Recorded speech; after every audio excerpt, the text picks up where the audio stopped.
Hello दोस्तों, स्वागत है आप सभी का आपके अपने चैनल गुरुमंत्र इंस्टीट्यूट में।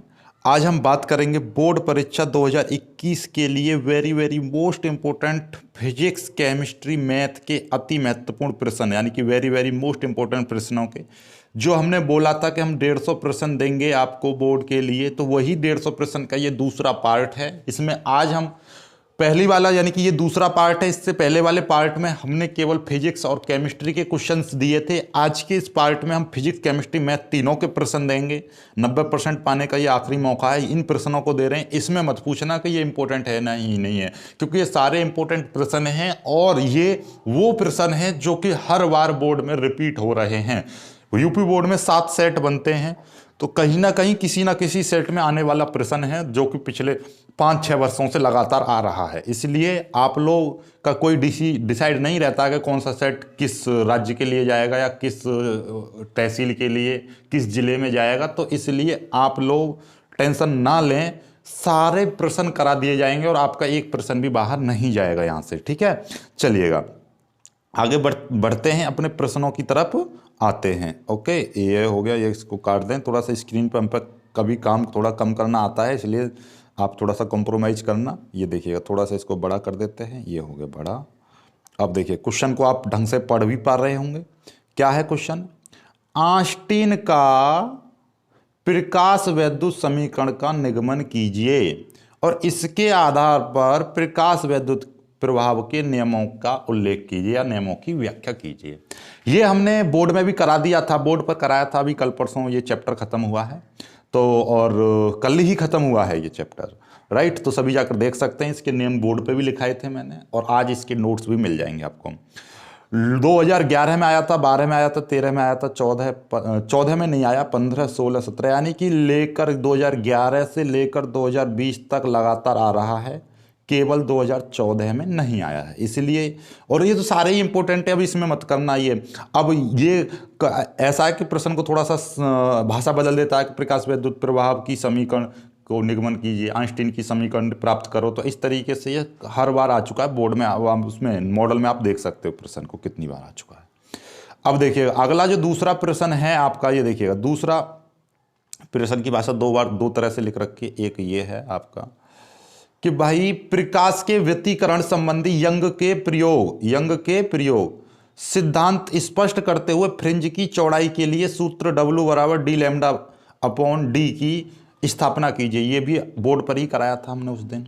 और यंग के दो स्लिटों या कभी बोलता है द्विक, ठीक है ना, तो दो स्लिटों के प्रयोग में किसी दीप्त फ्रिंज की केंद्रीय फ्रिंज से दूरी के लिए व्यंजक प्राप्त करो और इसकी सहायता से फ्रिंज की चौड़ाई के लिए, यानी चौड़ाई का मतलब वही है, चौड़ाई का हम आपको बता दें कि भैया W बराबर d lambda upon small d, इसका आपको निगमन करना है। ओके, तो ये प्रश्न हो गया आपका दूसरा। तीसरे प्रश्न की तरफ बढ़ते हैं। तीसरा जो प्रश्न है आपका, देखिएगा तीसरा प्रश्न क्या है। तीसरा प्रश्न कह रहा है, ठीक है, कि भैया किसी गोलीय पृष्ठ पर प्रकाश के अपवर्तन का सूत्र लिखिए। इसमें एक प्रश्न और ये दूसरा जोड़ दिया। इसकी सहायता से पतले लेंस की सूत्र F बराबर 1/F बराबर n-1 1/R1 1/R2, इसकी अपवर्तनांक और वक्रता त्रिज्या, अपवर्तनांक यानी कि n होता है, r यानी कि वक्रता त्रिज्या होती है, के पदों में स्थापित करो। यानी ये केवल कंफ्यूज करने के लिए दे रखा है। कुल मिला के बात ये है, पतले लेंस के लिए ये वाला सूत्र स्थापित करना है। कौन सा वाला? पतले लेंस के लिए आपको 1/F बराबर 1/R1 1/R2, और साथ में इसमें जो है एक चीज और मिलती है आपको n-1। पीछे लगा दो या पहले लगा दो, कोई दिक्कत नहीं हो रही होगी। ये कितनी बार आ चुका है? 2012, 13, 14, 15, 16, 17 और 19 और 20। देख सकते हो ये मैंने अपनी ओर से सन नहीं लिख दी है, ये सारी की सारी उसके मॉडल्स में देखो, सारे अवतार के मॉडल में देखो, विद्या के मॉडल में देखो, मास्टरमाइंड में देखो, सारों को देखोगे तब जाके ये सारी सनें आपको मिल जाएंगी। कुछ मास्टरमाइंड मिस कर देती हैं, लेकिन ये तो मास्टरमाइंड में ही दे रखी हैं सारी, देख सकते हो आप, राइट। चलिएगा चौथा प्रश्न आ जाता है। चौथा प्रश्न है आपका चौक कुंडली का सचित्र वर्णन कीजिए। ओके, चौथा प्रश्न है चौक कुंडली का सचित्र वर्णन कीजिए। ये भी 2010, 12, 16 और 17 में आया है।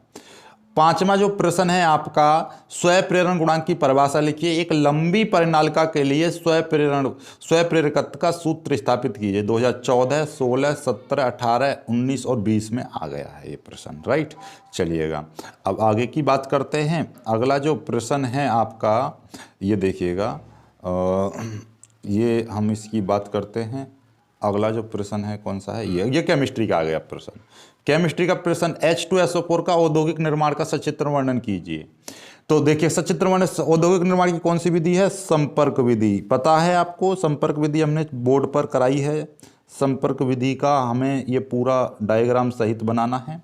तो ये डायग्राम सहित बनाओगे तो इसमें 2 ही नंबर मिलने हैं, क्योंकि देखो केमिस्ट्री में क्या होती है, सबसे ज़्यादा रिएक्शन होती हैं। देखो ये कैसे बोला है, प्रश्न आगे ऐसे बढ़ता है। यह निम्न से किस प्रकार क्रिया करता है? रासायनिक समीकरण लिखिए। ऐसा आता है प्रश्न के, कार्बन से क्रिया, H2S हाइड्रोजन सल्फाइड से क्रिया, आयोडीन से क्रिया। यानी कि ये जो H2SO4 है, इसके निर्माण की विधि लिखोगे तो 2 नंबर मिलेगा। 1 नंबर की ये रिएक्शन, 1 नंबर की ये रिएक्शन, 1 नंबर की ये रिएक्शन, टोटल मिलके आपका ये तीनों चीज़ों को जोड़ोगे तब जाके 5 नंबर का प्रश्न बनता है। तो आप लोग इस बात का विशेष ध्यान रखें कि केमिस्ट्री में सबसे ज़्यादा क्या चीज़ महत्वपूर्ण होती है? रिएक्शन। ठीक है, आपको ये चीज़ें पता रहनी चाहिए कि रिएक्शन बिना कुछ भी नहीं हो सकता केमिस्ट्री में, तो रिएक्शन ज़्यादा फोकस करना है। ओके, चलिएगा तो आगे बढ़ते हैं अगले सवाल पर। देखिए ये 2010, 18, 20 में आया प्रश्न है। आगे बढ़ते हैं, ये देखिएगा, ये जो प्रश्न है इसको थोड़ा छोटा कर देते हैं। और ये देखिएगा, ये है फिनॉल बनाने की प्रयोगशाला विधि का वर्णन कीजिए।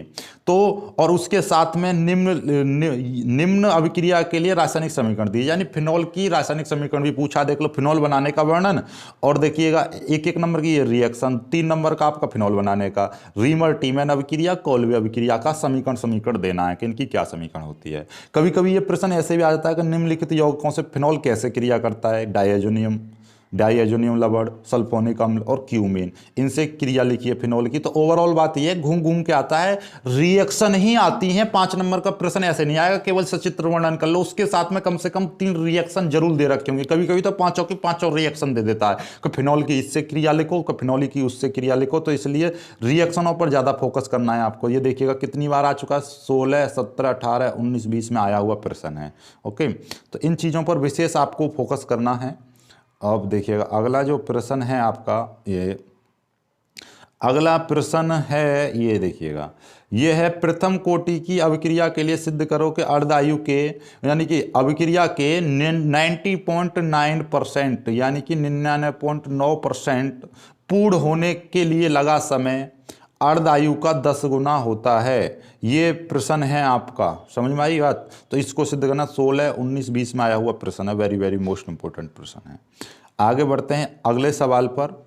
अगला सवाल ये है आपका, ये देखिएगा, सिद्ध करो कि x/1 + cos square into dx, यानी कि ये समाकलन का प्रश्न है, मैथ का प्रश्न है। ये भी मैथ का प्रश्न है, आपको दिखाई दे रहा है। ठीक है, चलिएगा तो इनको कर लीजिएगा मैथ के। अभी आज मैथ के थोड़े कम हैं, कल मैथ के ज़्यादा मिलेंगे आपको प्रश्न, राइट। अभी थोड़ा सा और देखिएगा, अब मैं थोड़ा सा अपने बारे में थोड़ी सी कुछ जनरल जानकारी दे देते हैं कि जब से हमारा तहलका बैच आया है, कौन सा बैच?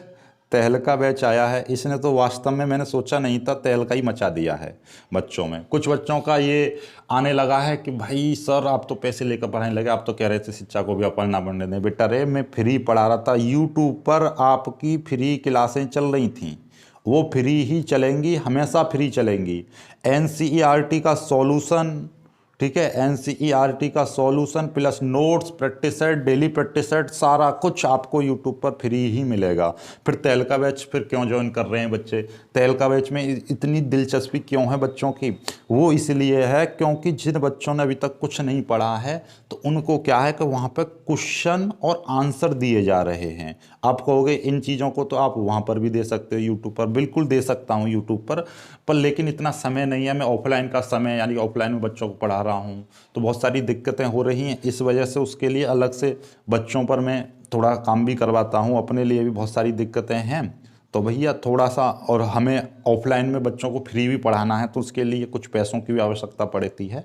तो उसके लिए है ये, तो एक तीर से दो निशान है, यानी कि दो फायदे हो रहे हैं। एक तो बच्चों को आपको मिल रहा है मटेरियल, क्वेश्चन आंसर्स, जिन्होंने कुछ नहीं पढ़ा तो उनको क्वेश्चन आंसर्स मिल रहे हैं तो वो अपना याद कर पा रहे हैं। जैसे कि अब मैंने ये क्वेश्चन दे दिए, जो बच्चा सही है पढ़ने में भाई वो तो अपना क्वेश्चन का आंसर बना रहा है आसानी से, इन क्वेश्चनों का वो तो आंसर बना रहा है। लेकिन जिस पर कुछ नहीं पढ़ा है वो आंसर कहाँ से बनाएगा, तो उनके लिए बहुत फ़ायदा हो रहा है इसमें। तो अभी तो वैसे मैंने 300 से प्लस बच्चे जुड़ चुके हैं, लेकिन अभी बैच में 300 से प्लस बच्चों का पेमेंट आया है, लेकिन जुड़े अभी 250 के लगभग ही हैं। यानी कि इनको अभी और जोड़ूंगा। और तहलका वाले बच्चे इस वीडियो को देख रहे हैं तो कृपा करके माइंड ना करें, आपको क्वेश्चन आंसर जल्दी ही मिलने लगेंगे। वैसे तो मिल रहे हैं लेकिन और अच्छे मिलने लगेंगे, राइट।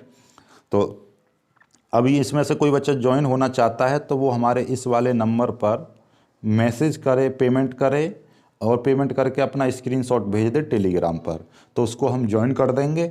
और इस पर जो थोड़ा सा गरीब फैमिली से 100 रुपये, और जो सही फैमिली से वो 150 रुपये जमा कर सकते हैं बच्चे। कोई बाउंडेशन नहीं है, कितना भी जमा करिए, आपकी इच्छा है, राइट। 100 या 150, ठीक है। और ये पैसा मैं नहीं ले रहा हूँ, ये सिर्फ और सिर्फ ऑफलाइन के बच्चों में जाएगा जो हम फ्री पढ़ाएंगे, राइट।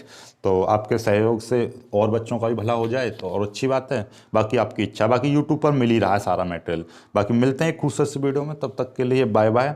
और हाँ, एक और ख़ास बात कि हमारे चैनल को 1 लाख होने में थोड़ी सी कमी है, 1-2 हज़ार की, तो कृपया करके आपसे रिक्वेस्ट है कि चैनल को सब्सक्राइब जरूर कर लें।